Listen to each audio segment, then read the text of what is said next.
এটি সরকার বিরোধী আন্দোলনের কোনো চিত্র নয়, প্যারিস রণক্ষেত্রের রূপ নেয়ার কারণ দ্বিতীয় বিশ্বযুদ্ধের পর প্রথমবারের মতো ফ্রান্সে কট্টর ডানপন্থীদের উত্থান। জনমত জরিপের পর ১৭তম পার্লামেন্ট নির্বাচনেও দাপট দেখাচ্ছে ম্যারিন লেপেনের দল ন্যাশনাল র্যালি। রোববার অনুষ্ঠিত পার্লামেন্ট নির্বাচনের প্রথম দফা ভোট গ্রহণ শেষে বুথ ফেরত জরিপ বলছে সর্বোচ্চ ৩৪% ভোট পেয়ে সবার ওপরে ডানপন্থী দলটি। দ্বিতীয় অবস্থানে বামপন্থী জোট নিউ পপুলার ফ্রন্টের ভোট সংখ্যা ২৮%-এর বেশি। অন্যদিকে মাত্র ২০%-এর মতো ভোট পেয়ে ভরাডুবির পথে প্রেসিডেন্ট ইমানুয়েল ম্যাক্রোর দল এনসেম্বল। তবে প্রথম পর্বের ভোট গ্রহণ শেষে জয় নিয়ে আশাবাদী ডান ও বামপন্থী উভয় দলই। অন্যদিকে ক্ষমতাসীন দলের প্রধানমন্ত্রীর কণ্ঠে ঝরেছে হতাশা। গণতন্ত্র রক্ষায় পার্লামেন্টে কট্টর ডানপন্থীদের ঠেকাতে ভোটারদের আহ্বান জানিয়েছেন ফরাসি প্রধানমন্ত্রী। C'est un résultat historique.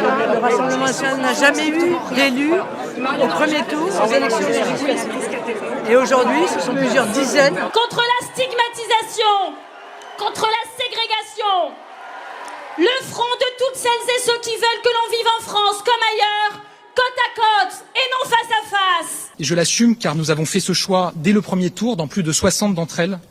Cela passera par le désistement de nos candidats, dont le maintien en troisième position aurait fait élire un député Rassemblement national face à un autre candidat qui défend comme nous les valeurs de la République.